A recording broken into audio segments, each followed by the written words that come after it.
संवेग यानी धर्म और धर्मात्मा को देखकर जो हमारे गदगद भाव हो रहे हैं, पुलकित भाव हो रहे, कितना हो भाग्य, हमें आज धरती के देवता मिल गए, उत्तम पात्र मिल गया दान देने के लिए। आज कोई नहीं मिला, एक सम्यक दृष्टि पुजारी को मैं ले आया था, कितना मेरा हो भाग्य। पर ऐसा विचार आता है कभी? नहीं आता। उनके यहाँ तो महाराज जी चले गए, हमारे तो देखते ही नहीं है। हम भी तो खड़े थे महाराज जी, हमें भी तो देखा करो। ये सम्यक दृष्टि का लक्षण नहीं है। चलो कम से कम महाराज के निरंतराय तो आहार हो गए, चलो हमें कोई नहीं सम्यक दृष्टि तो मिला। कोई नहीं घर में, अपने ही घर में क्या सम्यक दृष्टि की कमी है क्या? खोजो तो माँ अपने ही घर में, आपके बेटे के पिता, आपके बेटे की माँ ही आपको सम्यक दृष्टि नहीं मिलेगी क्या? मिल सकती है, मिल सकती है, मिल सकती है। अनुकंपा, कितनी अनुकंपा है हमारी एक दूसरे के प्रति, कितना वात्सल्य है हमारा एक दूसरे के प्रति। सच्चा धर्मात्मा तो वही है, धर्मात्मा की गलती छुपाना ही एक धर्मात्मा का लक्षण। सम्यक दृष्टि का सबसे पहला लक्षण है, कोई प्रमाण पत्र खोजने वकील साहब किसी कोर्ट में लड़ने मत चले जाना कि मैं सम्यक दृष्टि, ये मिथ्या दृष्टि, किंचित भी नहीं है। जो दूसरे धर्मात्मा के दोषों को ढांकता है, वास्तव में वही सम्यक दृष्टि धर्मात्मा है। आजकल व्हाट्सएप हो गया, मोबाइल हो गया, टीवी हो गया, क्या क्या नहीं हो गया। जहाँ जितने जितने बैठे हैं उतने उतने कम से कम युवा प्रौढ़ जितने हैं, सभी इतना निर्णय करना, किसी भी धर्मात्मा के प्रति कोई मोबाइल पे आ जाए, वकील साहब वहीं पर उसको डिलीट करना, आगे नहीं फॉरवर्ड कर। इतना ही कर सकते ना विमल भैया, कोई बहुत बड़ा नियम कुछ नहीं छुड़ा रहा हूँ, पर मैं आप ही के लिए कह रहा हूँ, अपने एकत्व के लिए कह रहा हूँ। स्वयं की रक्षा करो, स्वयं की रक्षा करो। हमें क्या क्या संसार का ठेका हमने लेके रखा है क्या पंडित जी? हमने कहा एक व्यक्ति संचालन करते करते माइक पे कहने लग गया कि आप सबको अवगत कराना चाहता हूँ, अमुक अमुक स्थान पे ऐसा ऐसा हुआ। मैंने उसे तुरंत टोका, कहने हाँ भाई क्या कर रहा है? नहीं महाराज जी इन लोगों को पता नहीं है, मेरे पास खबर आई थी, मैं इसलिए मैंने कहा खबर आई थी तो तू धर्मात्मा है तो चुपचाप बैठ। क्या दुनिया के सामने कह रहा है? दुनिया को नहीं पता है पंडित जी, किंचित भी नहीं पता है कि सुप्रभ सागर कौन है, प्रणत सागर कौन है, अटा मंदिर क्या है और क्षेत्रपाल मंदिर क्या है। उन्हें तो मात्र वकील साहब इतना ही पता है कि ये जैन है, इतना ही मात्र उनको पता है। हम अपने ही हाथ से अपने ही धर्म और अपने धर्मात्मा की हाजिरी कर रहे हैं। क्या मिल रहा है? क्यों उछाल रहे हैं विषयों को अखबारों में? अरे बात ही करना है। मैं तो कहता हूँ कहना नहीं चाहिए, लड़ना ही है तो कमरा बंद करके लड़ो ना, बाहर क्या तमाशा है? कहाँ है संवेग, कहाँ है अनुकंपा, कहाँ है दया? धर्म के प्रति दया करो, वात्सल्य कहाँ गया? कहाँ है स्थितिकरण? चर्चा करने से चंद्रेश जी सम्यक दर्शन प्राप्त होने वाला नहीं है, किसी बाजार में, ठेले में, दुकान में मिलने वाला नहीं है। भीतर से एकत्व को पहचानो, तभी सम्यक को पहचानो, तभी एकत्व। कितनी अनुकंपा है, कितने हम तत्वों के प्रति, देव शास्त्र के प्रति आस्तिक गुण से संपन्न हैं। नहीं है, हमें स्वयं को ही बोध नहीं है। अपनी सुरक्षा के लिए कह रहे हैं, जीव के दर्शन से जो भ्रष्ट है, जिसके पास ये चार गुण नहीं है, जिसके पास परिपूर्ण रूप से जो उसके लक्षण बताए हैं वो नहीं है, वह कभी सम्यक दृष्टि हो ही नहीं सकता। वात्सल्य नहीं है, स्थितिकरण नहीं है, उपगमन नहीं है, किस बात का सम्यक दर्शन? नांगम हीनम बलम छे, तुम एक अंग भी कम है तो सम्यक पूर्ण नहीं है। क्या नहीं पढ़ा रत्नकरण श्रावकाचार में? पढ़ा तो सब है महाराज जी, पर पढ़ा कहाँ है पता नहीं है। हाँ पढ़ा सब है, पर पढ़ा है कहाँ पर वो नहीं है पता। विचार करो, एक एक गुण के बारे में चर्चा करे तो कम पड़ जाएगी। 16 कारण भावना में भी भगवान बनने से पहले दर्शन विशुद्धि पहली भावना है।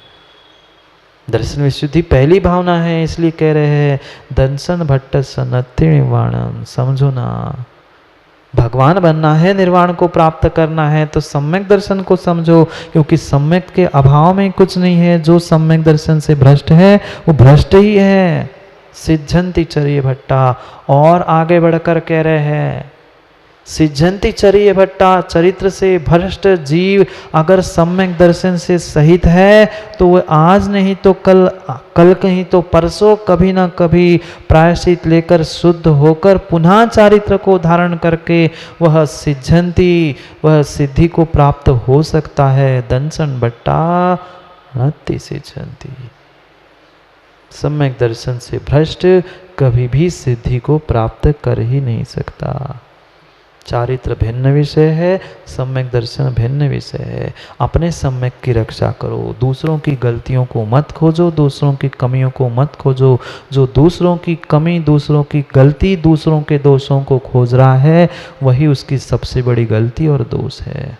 मत खोजने जाना कहीं पर, मत खोजने जाना चंद्रे जी कहीं पर। कहाँ है सम्यक दृष्टि, कहाँ है मिथ्या दृष्टि? जो दूसरे को मिथ्या दृष्टि कह रहा है पंडित जी वही स्वयं प्रमाणित कर रहा है कि कोई है नहीं है, मुझे नहीं पता, सामने वाला है नहीं, बात की बात है, पर मैं स्वयं मिथ्या दृष्टि हूँ। अगर मैं चंद्रेश जी को मिथ्या दृष्टि कह रहा हूँ तो नहीं, मैं किसी को कहता ही नहीं हूँ। इसलिए मैं तो प्रश्न चिन्ह खड़ा करता हूँ कि आपके भीतर क्या है, स्वयं पहचान करो। क्योंकि दो ही जीव जानते हैं, एक स्वयं और एक स्वयंभू, अन्य कोई नहीं जानता। मत कहो किसी को मिथ्या दृष्टि, मत कहो किसी को मिथ्या दृष्टि। कौन क्या है, हर कोई बुरा लग जाए पर विमल भैया कह ही देता हूँ, हर व्यक्ति को अपनी औकात पता होती है। मात्र इसकी नहीं, हर किसी को अपनी अपनी श्रद्धा, ज्ञान, चारित्र, सबको अपनी अपनी औकात पता होती है। मैं कितना पानी में हूँ, हम क्यों दूसरे को बार बार टीज करके उसके भूल पर तूल देते। उसने कर भी ली हो गलती, कर भी ली हो गलती, वह क्वचित, मैं तो कह रहा हूँ गलती देखना ही नहीं, और हो भी गई हो तो भी वो सुधार कर लेगा ना। हम उसके सुधार के पीछे, उसको समझाने के पीछे, दुनिया को समझाने के पीछे स्वयं की गलती और स्वयं सम्यक से च्युत क्यों हो रहे हैं? समझो, समय हो गया। पर क्या करे कोमल दादा, जीव समझ नहीं पाते। दूसरों की कमियां माँ कम से कम मंदिर में आके तो करना बंद कर दो। कौन के यहाँ क्या हो गया, कौन की बहू कैसी है, दुनिया भर की पंचायत पूरे मंदिर में ही आके निपटाते हो। कर्मों का आश्रव नहीं होता ना, निधत्ती निकाचित कर्मों का आश्रव कर रहे हो, इतना निर्णय कर लेना। देव शास्त्र गुरु के सानिध्य में और देव शास्त्र गुरु के निमित्त से जो जो तुम पाप कर रहे हो वो परिपूर्ण रूप से निधत्ती निकाचित रूप है। वह कभी भी ना कम होगा ना ज़्यादा होगा, उसमें अपकर्षण उत्कर्षण नहीं होगा। समझो, जाओ छठे काल नहीं, मैं नहीं कहूँगा छठे काल जाओ। मैं तो कहता हूँ जब तक छठा काल है कभी ऐसे स्थान पर देवगति में पहुँच जाओ और वहाँ से आओ, दीक्षा लो और चले जाओ। पर मेरी मानता कौन है? चंद्रे जी मानते हो क्या? नहीं मान जाओ, समय हो गया है। समझेंगे दर्शन से जो भ्रष्ट है, जो श्रद्धा से भ्रष्ट है, वो भ्रष्ट ही है। चारित्र से भ्रष्ट हुआ, पुनः चारित्र प्राप्त करके सम्यक से युक्त होने से भी वह निर्वाण को प्राप्त हो सकता है। क्या रत्नकरण श्रावकाचार में ये भी नहीं पढ़ा क्या माँ? वरम नरक बासोपी, नरक में वास करना श्रेष्ठ है सम्यक के साथ, नरकों के दुख भोगना सम्यक के साथ श्रेष्ठ है। पर स्वर्गों के सुख सम्मिथ्यात के सत्ता में प्राप्त मत करो। कुछ नहीं मिला तो मात्र पानी पी के रहना, पानी भी नहीं मिला तो चंचल नमोकार मंत्र पढ़कर सो जाना, समाधि करना, पर कभी मिथ्यात में डूब मत जाना। पर मिथ्यात को बहुत अच्छे से समझना होगा, फिर कभी समय मिलेगा तो उसके विषय में भी समझेंगे। जो मिथ्यात के बारे में पंडित जी, बहुत सारे लोगों ने मिथ्या भ्रांतियाँ फैलाए रखी है, वास्तव में वह सम्यक मिथ्यात नहीं है। बहुत कुछ समझना होगा तब जाके समझ में आएगा। जाओ, समय हो गया है, कल करेंगे समय पे समय की बात, एकत्व की बात। एकत्व को समझो, कोई साथ देने वाला नहीं है, न सुख में न दुख में।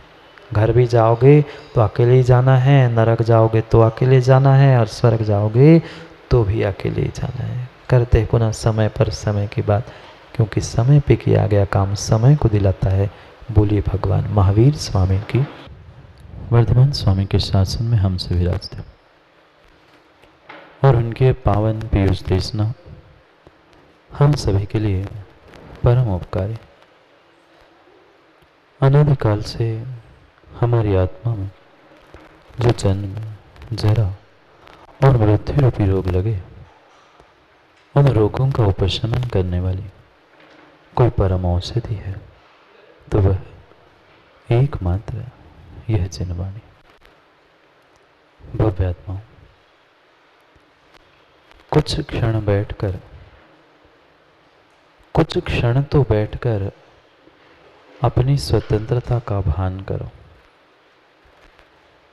आज तक जितना जीवन मैंने यापन किया, जितने जितने भव मैंने धारण कर लिए, वे परिपूर्ण रूप से मात्र और मात्र पराधीन होकर दूसरे के लिए यापन के।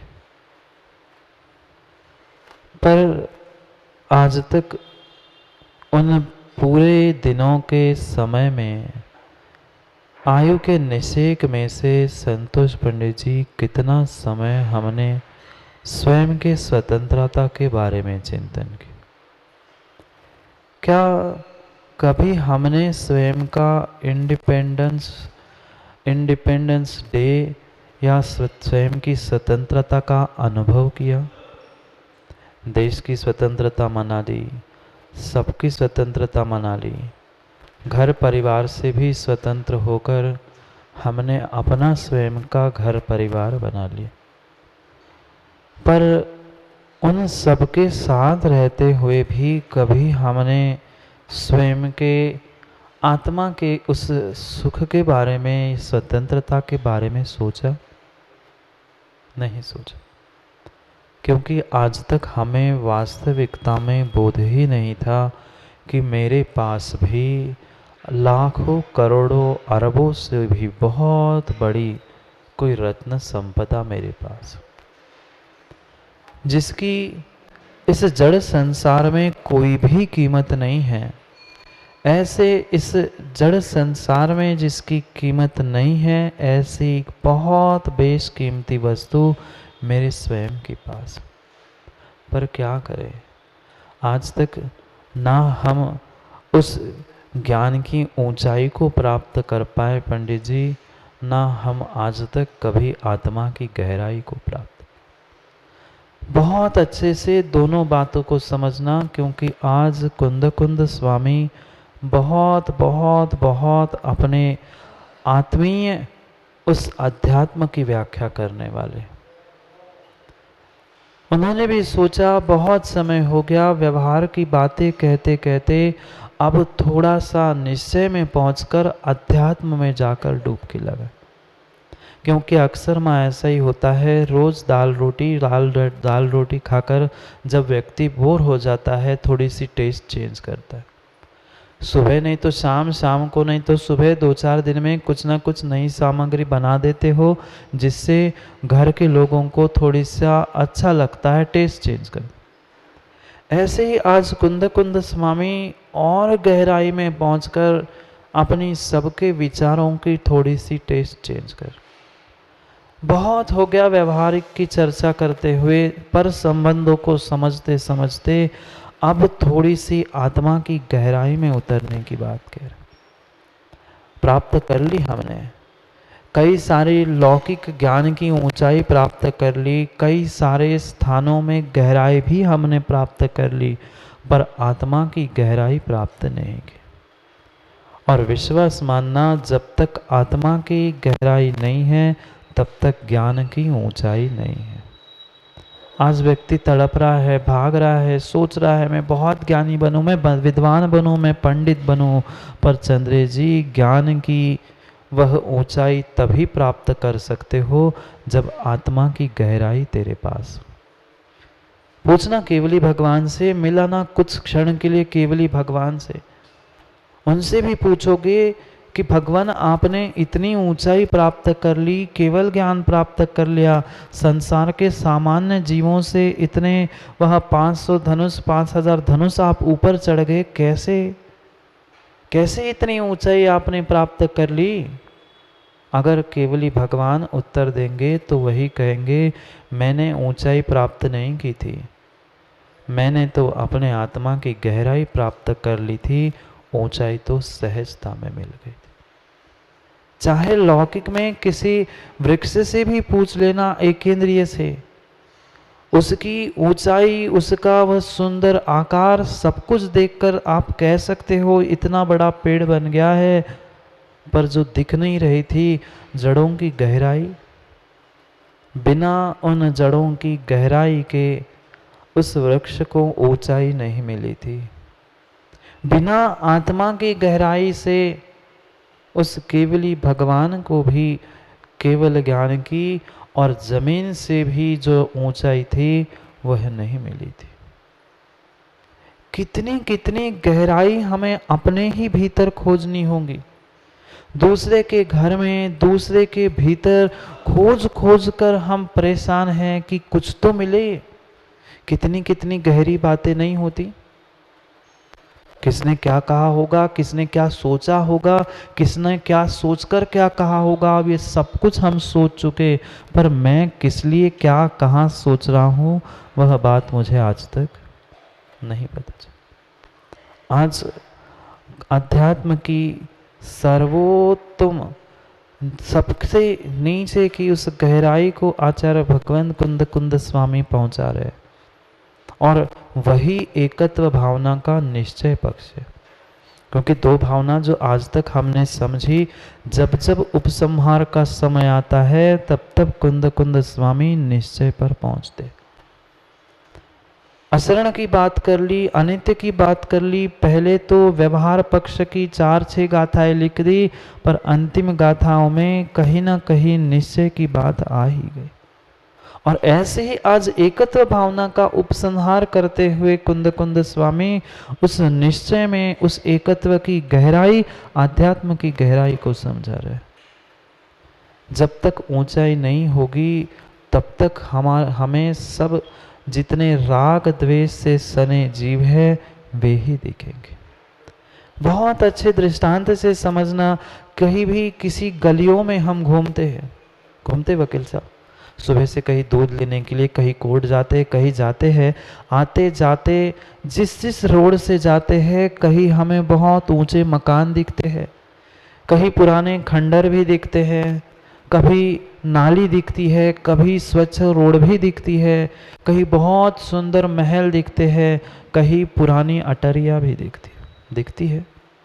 बहुत कुछ दिखता है, पर ये कब तक दिखता है? जब हम किसी गलियों से गुजरते हैं, छोटी मोटी रोड पे चलते हैं, तभी तक हमें कहीं निर्माण, कहीं संहार, कहीं सुंदर, कहीं असुंदर, कोई इष्ट कोई अनिष्ट दिखता है। पर जैसे ही थोड़ी सी ऊंचाई पर पहुंचते हैं, चाहे किसी बिल्डिंग की भी ऊंचाई पर पहुंच जाना, वहां क्या दिखता है? वहां कोई छोटा बड़ा सुंदर असुंदर खंडर महल कुछ नहीं दिखता। वहां तो मात्र एक सा वह जनसमूह और सब एक साथ।